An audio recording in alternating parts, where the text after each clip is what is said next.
Daí, esse eu acho que foi esse vidro aí foi o divisor de águas da minha vida. Eu comecei a treinar, até que depois de um ano eu virei titular da equipe. Aquela molecada que me bateu ali, que eu perdi no primeiro dia, em 6 meses eu estava ganhando deles. E comecei uma carreira no esporte, no judô. E essa carreira foi até os 20 anos de idade. Eu fui 7 vezes campeão santista, 5 vezes campeão paulista, campeão brasileiro, campeão sul-americano. E quase fui para a Olimpíada de Atlanta, fiquei na seleção brasileira por mais de 6 anos. E tinha minha vida totalmente voltada para seguir uma carreira de atleta. Eu estava vinculado ao esporte, e o esporte era a minha vida ali, naquela época. Eu, com 16 anos de idade, me mudei para São Paulo. Eu fiz um teste no Projeto Futuro, que fica dentro do ginásio de Ibirapuera. Existe um projeto do governo do estado de São Paulo que prepara atletas para a Olimpíada. E no ano de 93, eu vim para São Paulo morar sozinho, morar com mais 30 judocas ali naquele projeto. Passei a estudar numa escola do estado e, enfim, continuei minha carreira e aí me firmei na seleção brasileira de judô. Eu treinava com a Aurélio Miguel, a Mal Reimage, que foi campeã olímpica, era minha amiga, para a escola, morava junto comigo. Tinha uma série de atletas profissionais, Robson Caetano, atletas mais antigos.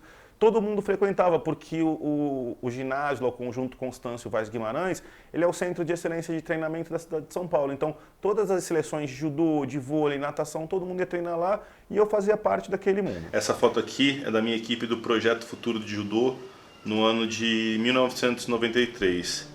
Desse time aqui saíram vários atletas olímpicos. Tá? É uma faixa me parabenizando pela conquista do Campeonato Sul-Americano de Judô no ano de 1994.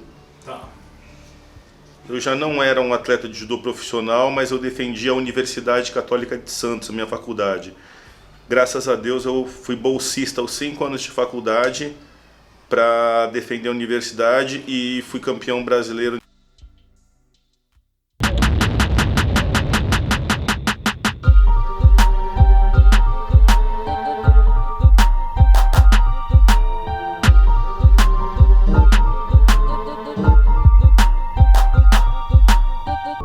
Eu estava numa competição, tinha acabado de fazer 18 anos, tinha me alistado, e um coronel do Exército, chamado Coronel Moraes, ele veio conversar comigo e perguntar dos meus interesses em relação às Forças Armadas, se eu queria ir para o Exército, se não queria, e me explicou o seguinte, que o Exército dava muito apoio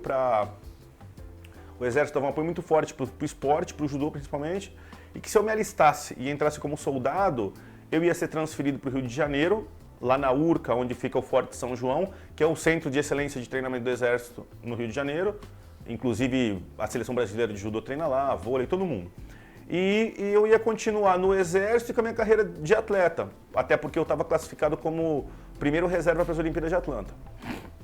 Me alistei, fui fazer os testes, passei na primeira bateria de testes e me mandaram para um lugar chamado CPOR. Não sabia o que era, não tinha a mínima noção. Era o Centro Preparatório de Oficiais da Reserva do Exército. E aí nos testes do CPOR eu estava muito bem fisicamente, eu estava na seleção, eu tinha na época, eu estava 1,79 m, pesava 73 quilos, eu fiz 27 barras, fiz 77 flexões em 1 minuto, fiz 82 abdominais em 1 minuto e corri 3.400 metros em 12 minutos. Foi um teste assustador. Aí o capitão me chamou, né, falou, escuta filho, você fez um teste aqui que ninguém nunca viu, quem que você é, qual que é a sua família, quem são seus pais? Eu falei, meu pai é eletricista, minha mãe é dona de casa. Eu falei, mas eu sou atleta profissional, eu luto pelo Clube de Regatas Vasco da Gama e luto também, já lutava naquela época para a prefeitura da cidade de Santos, falei, estou classificado para a reserva da Olimpíada e tal. E eu falei, eu queria entrar aqui no Exército para ser soldado, porque o Coronel Moraes falou pra mim que eu vou pra seleção do Exército de Judô. Ele falou, ah, tá bom, e não me falou nada. Mas eu não tinha a mínima noção que o CPOR era um curso de formação de oficiais, que a maioria dos jovens eram elitizados, vinham de famílias boas, que os pais tinham muito interesse. As vagas eram muito concorridas politicamente pelas famílias. E eu tava ali de paraquedas e nem ali eu queria estar, porque eu queria ser soldado, não queria ser tenente, capitão, porque se eu pegasse uma patente maior eu não conseguia ficar somente como atleta. Bom, testes feitos, no ano seguinte eu fui convocado e caí no CPOR como aluno oficial, como cadete, né?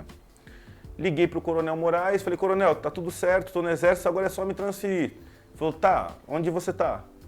Falei, tô no NPOR de São Vicente, do CPOR, eu sou aluno oficial. Ele falou, não consigo te transferir, você tinha que ser soldado.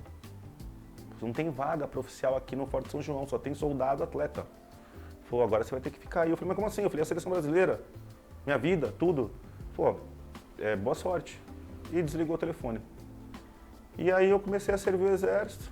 Primeiro dia de CPOR, segundo dia, flexão, barra, ralo, acampamento. Eu tinha um preparo físico muito bom, sempre fui bom de escola, inteligente, esforçado, sempre fui. E fui indo bem, até que, umas coisas marcantes na vida, teve um acampamento, o primeiro acampamento que teve, um acampamento de sobrevivência na selva. Uma semana na selva, sem comer, beber, e eu fui o destaque do acampamento de ponta a ponta, carreguei gente nas costas, colegas do judô também.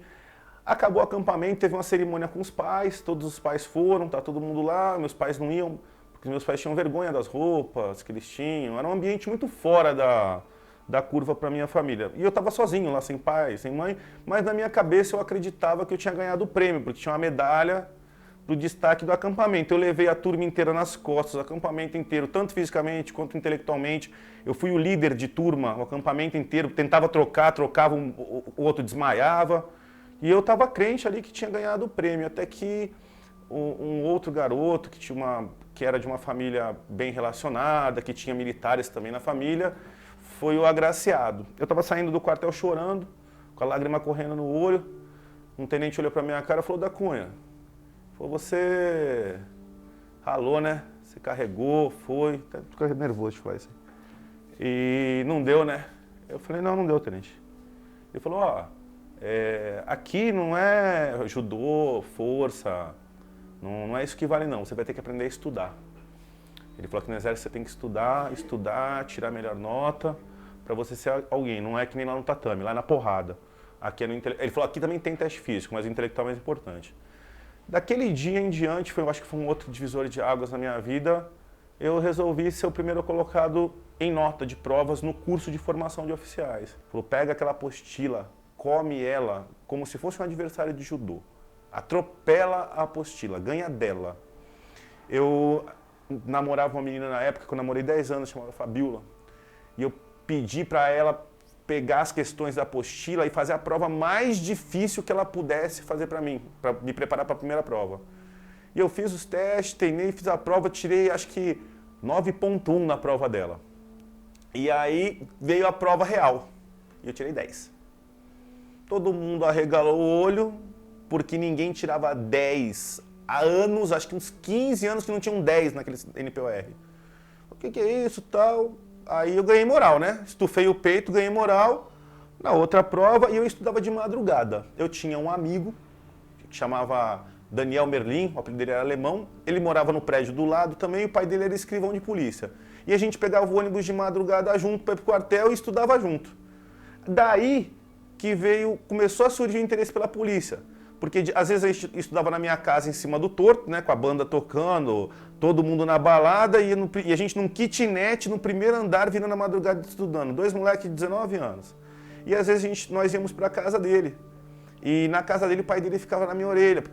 Eu era o primeiro colocado da turma. Eu fui primeiro colocado o ano inteiro. Eu nunca perdi a primeira posição da turma. E o meu colega, quando começou a estudar comigo, éramos em 30.